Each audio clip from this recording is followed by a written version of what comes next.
coming from Nosha and Sean. Again, the damage would really, they would really rely on the Notion connection out of this lineup. Ang main purpose ng Guinevere is for crowd control. Parang ano din yan anti-crowd control din kapag nag-ulti kasi dahil si Simeon yun, mas madali siya makaka-retry. So either way, mahuli niya o hindi, mag-ulti lang siya sa objective, retry, okay na yun. Ang dami natin babantayan dito at narito na ang pagsisimula ng ating game number 1. Basagan na ng lose streak para sa dakong ito at syempre playoff spot ang pinaglalabanan ng Onyx Philippines at ng Twisted Minds. Pero maagang salubungan kagad ang ating nakikita. Expected naman to kapag ka nakakimik. Talagang hindi tatantanan ng Kimi dyan yung mga mid laner, even the roamer ng Twisted. Yeah, and ngayon kung papansinin natin, pattern muli no para dito kay King Kong. Inuna niya yung green caps which is very usual naman no kung ikaw ay isang YSS kasi ayaw mo pa rin naman sumama ng sumama kagad. Pero kung babalikan natin itong mga heroes na gamit nila, by the way, debut pick po ng Guinevere sa kamay dito ni Sensui. Jungle Guinevere for now. And yung inaabangan ko din dito yung sinasabi ni Joshi Cakes na Tsunami Slam, hindi kailangan tumalon ng Gwyn. So pwede niyang i-reserve yung kanyang spatial migration kasi yung Violet Requiem nasa ere pa lang, tumatalbog na. May iwan dun sa ere pre, no? So, yun ang ating titingnan. By the way, available ang ating Pirates skin. So, kung kayo ay may malagu-lagong diamonds dyan, pwede nyo na kunin niya. Pero may kukunin ata sila, Grabe yung talon na, pero may anti-grab naman na gagamitin doon na si Super Prince. Panibagong talon with the title strike, Mountain Shocker counter mula kay King Kong para itaboy ang agresibong miyembro ng Twisted Minds.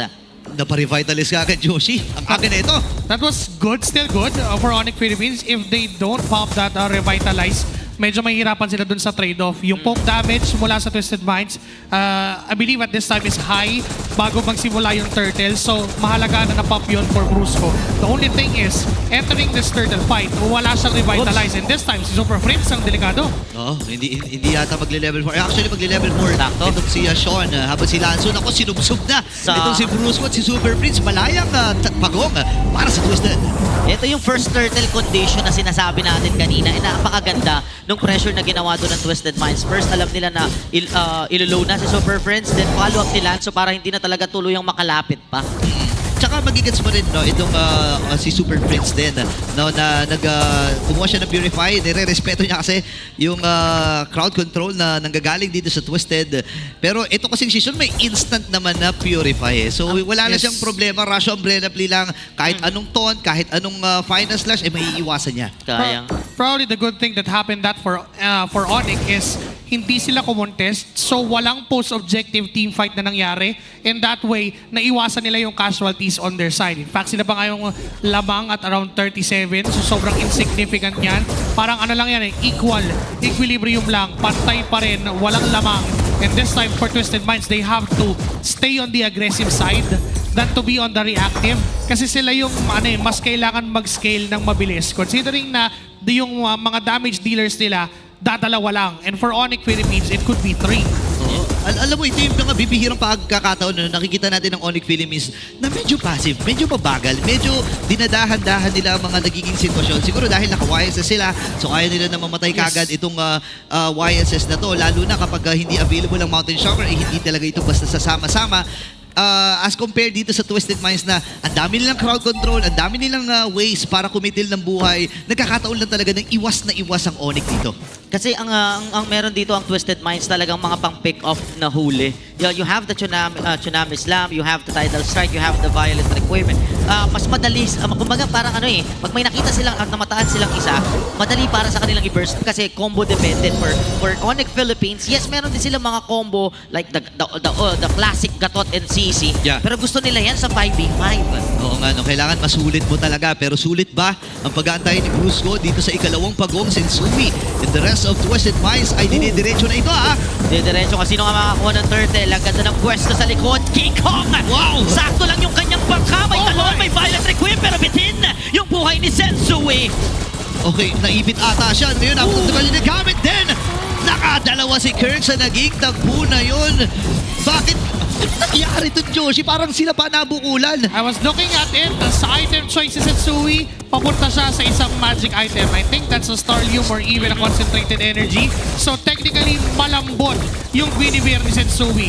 Yung inaasahan sana natin na Violet Requiem plus the Retri, hindi niya nagawa. He wanted that combo. He wanted that damage items to be translated into a kill. Unfortunately, dahil malambot siya, yun yung minaximize ng Onyx Philippines. Yung damage nila, hindi biro. That's still a YSS, still a CC, and still a Kimi na I could say, yung early game damage naman nila is significant enough para makapatay ng ganito kalambot na jungler. Oo, tsaka available na rin kasi yung War Axe dito ni Kelra. So mag-i-expect ka talaga na masakit at mahabding damage na mula diyan.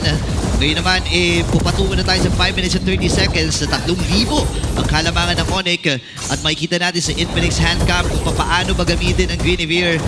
Gumagamit din ng Guinevere pero hindi ako ganyan kapogi. Pero hindi, yung daliri ang tingnan natin. Ganyan, no? Ganyan gumamit ng Guinevere, pre. Hindi lang talaga umakma yung timing for them. And nagbabad na din kasi sa loob ang Twisted Mind. So talagang ang ginawa doon ng Onyx is gulatin sila, bigla ang pumasok. Lalo na si Lanzo medyo parang ang bilis na tunaw. Ngayon na nasukat na nila yung damage output nila, meron pa rin silang way or meron silang meron silang paraan para maging reactive pa rin dito sa laban. Kasi they would want na mag-engage yung Twisted Minds, and because of the AOG and the curtain call na meron ng Onyx Philippines, pwede nilang i-punish yung mga overextension o yung mga overstay na pwedeng gawin ng Twisted Minds. But not Lanzo.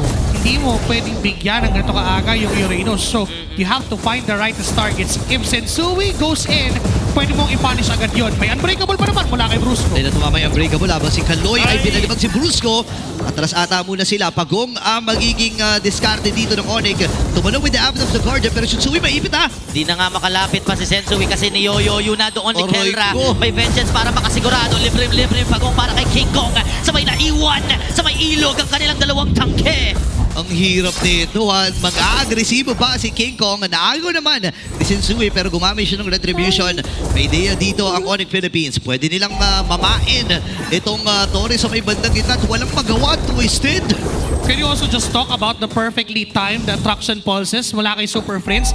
It really is what makes Onyx Philippines win those skirmishes. Laging tumatama sa dalawa, iko-combo ni Brusco with that unbreakable, and everything else followed for the side of Onyx Philippines. Pwedeng late pasok si Kirk, pwedeng siya yung late initiation, pwedeng siya yung round number 2, and King Kong goes in just the finishing damage. Yung ginawa pa nga ni Kelra doon was a little bit extra for Onyx Philippines. Yung pag-zone niya mag-isa doon sa Guinevere, maybe the reason why is they saw na, teka, naka-magic wins si Sensui. Oo. Why not punish natin? Yun nga yung ginagawa talaga nila. No? Hindi sila nagdadalawang isip.